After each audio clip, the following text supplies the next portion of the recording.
Gamerdude 2088, and today we're gonna talk about my personal progression in Skylanders Ring of Heroes.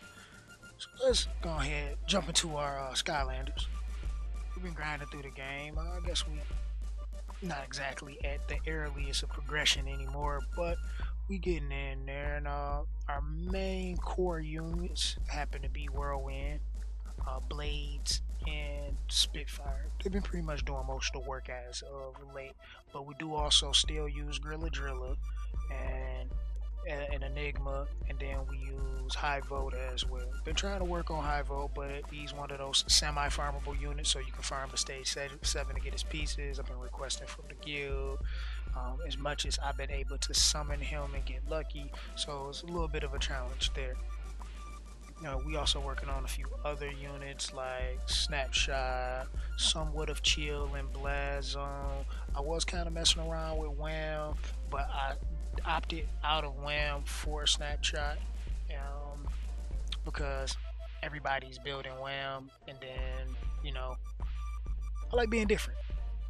So and then we got Crypt King that we just kind of added to the list of units that we want to work on and build for our progression. So slowly but surely we putting these different units together, building our team synergies and seeing what we can do in the content weekly.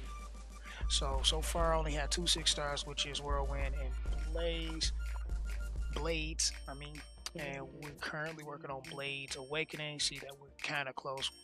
We should have that probably in the next few days. I've been kind of splitting my grinding of what I've been doing, so it's like I'm not just hardcore into one area like I had been when I was just working on Whirlwind and Blaze, getting them all up to 6-star. I just spend the days and days until it's just pretty much complete and done.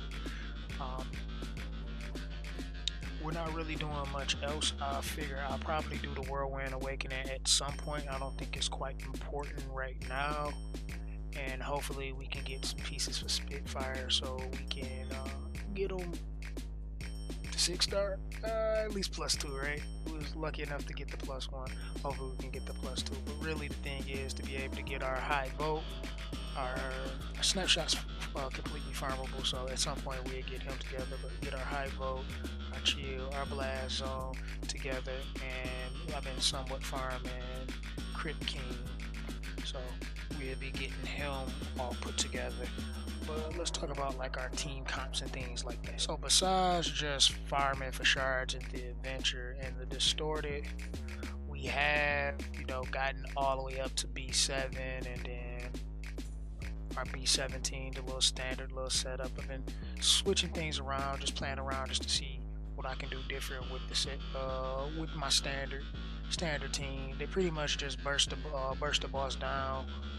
Beforehand, I was really relying on the knockdown mechanic just to carry myself through to get those early clears before I was able to 3-star, which only took just having some solid 5-star runes, which I got from the scenario, and that's pretty much the most part for the beast. But in Welling, we up to 7, but we can do it with like some semi-manuing because Whirlwind tends to derp and don't like to use the heal off cooldown. She'd rather just wait till Spitfire Blades is dead. So we've been kind of working towards getting this team together, but I was leaning towards the direction of building Crypt King for this content, so I wanted to see how that will work for me because you're dealing with Diminish, and I could use the select 4-star ticket to get Light Hex, which leader ability protects us from the Diminish that you have to deal with this boss.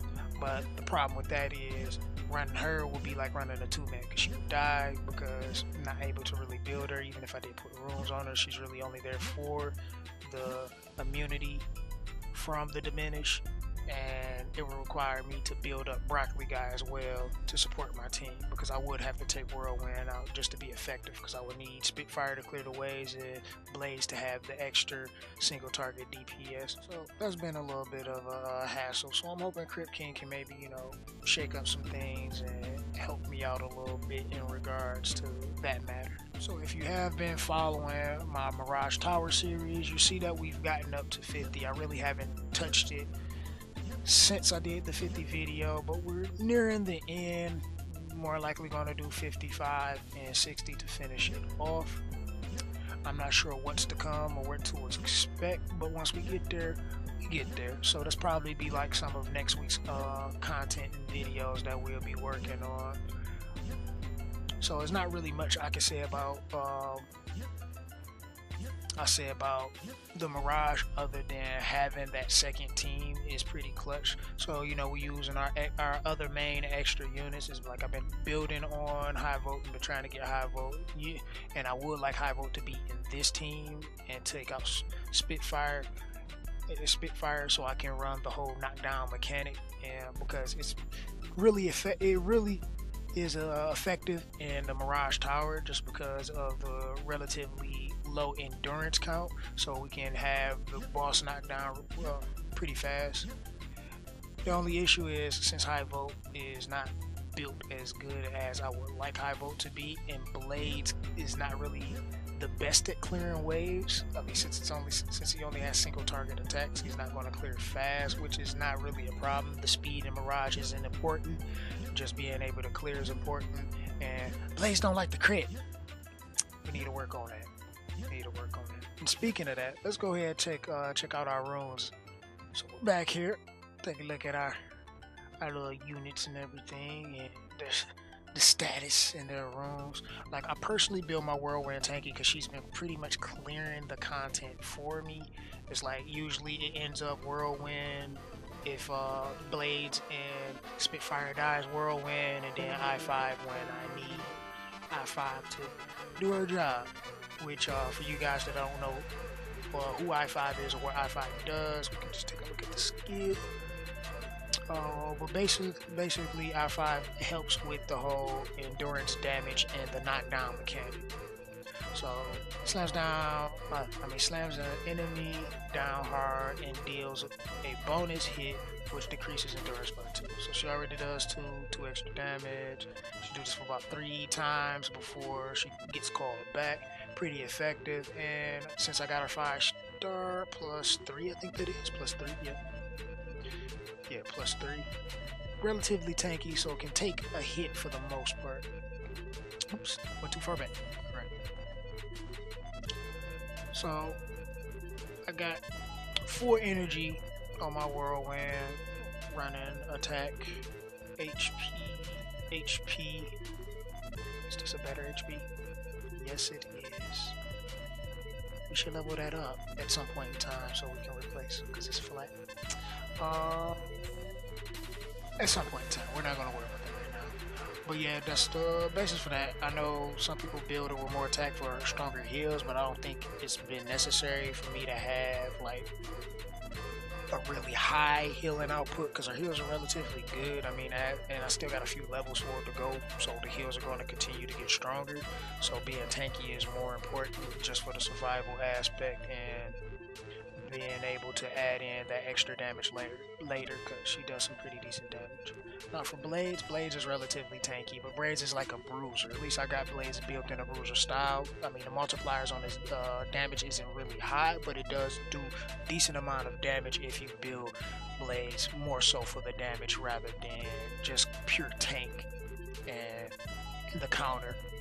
But I'm looking to get Blades on a dodge, like 2 dodge and a fatal set for the invade and the extra crit that I'll be needing to be able to dish out the damage that I want. Got Blades right now on crit rate, HP, and attack.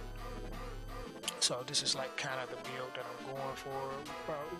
Probably gonna switch things around. I know Blades is gonna lose some of the tankiness that he has, and Blades is the only one that has 6-star runes out of my units. These are the only 2 that I have so far.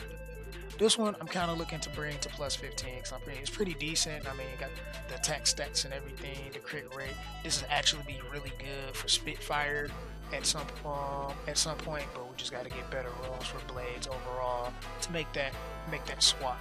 Right now, we're not worried about it. Spitfire.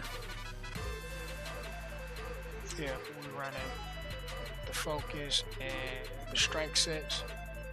Mostly just because this is what we have laying around, and it's the attack, HP attack if I'm correct, yeah. So this is what we're laying around. This was, I think, the first 5-star rune that I ever got. So yeah, that was pretty nice. We still got a work in progress because we got a 4-star rune. Yeah, we can actually farm the scenario map to replace that. Yeah, we could actually replace this one too in the scenario map. Just to have something a little better in that regard. Going for that.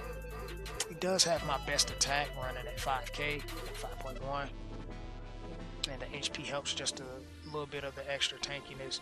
And he does a good job of the DPS and everything. So we got Gorilla, built pretty tanky, solid heals. I mean, I see him consistently heal for like 1.7 to 2, 21, 22.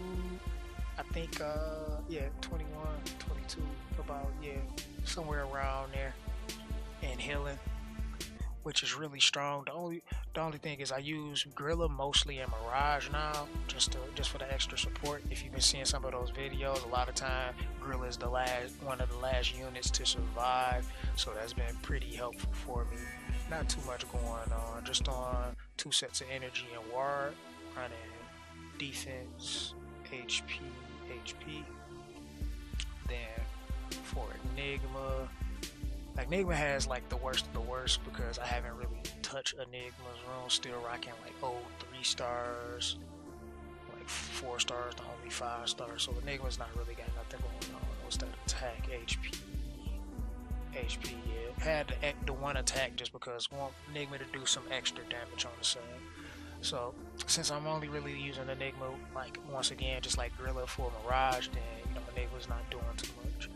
Now, like I was saying about high vote, I've been trying to really build around high vote, get high vote like on the level of my main team. It's a little difficult because the pieces is not exactly the most farmable ones. But I had put a little work with high vote with the ward and the double energy sets running defense. Effect accuracy to land the electric shock effect, which is important for KDT, and HP. So that's been pretty much it for the units. I think I got like miscellaneous runes lying around on some of the other ones. I think like, yeah, Snapshot got like some miscellaneous stuff, really not doing nothing. Just threw some stuff on it while I was leveling them or whatever, but not too much going on there. And that's just my basic progression right now.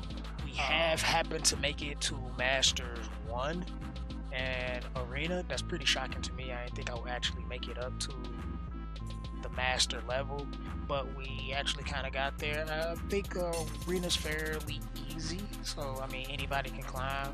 I did most of mine just by doing my gears for the dailies, and that's it. And I think yesterday I did them off cooldown, so every time I saw I had 5, I used them, and I went from Diamond 1 all the way to Master 1 in pretty much one day, just using them off cooldown. So it was like not that crazy of a grind, but before getting into Diamond, I think of a course of 3 days just doing off cooldown, I went from like Gold 3 up until Diamond 1.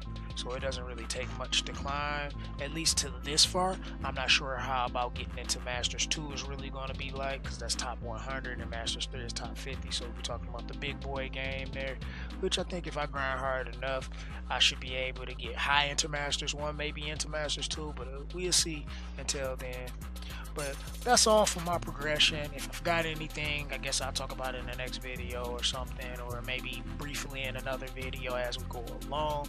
But this is the Gamer Dude signing out. Hope you enjoyed this portion of content, just seeing where I'm at in the game and everything. And make sure you hit that like button, smash that like button, so you can get me to the top of the food chain. So more people can see my videos, so we can actually get some views and content get out there for the masses. Though appreciate everybody that's been supporting the channel and everything, that's been supporting me on twitch.tv/GamerDude2088, where all the real magic happens. You can catch me Monday through Friday 9 p.m. Eastern to 4 8 M. We have a blast. We talk about a bunch of things theory craft, and we get even some of you guys into voice chat on Discord just to share your thoughts and everything. Because I know a lot of you have things that you want to talk about, a lot of things you want to share. People might not be listening, but your voice can be heard with 2088. So yeah, I'll see you guys there.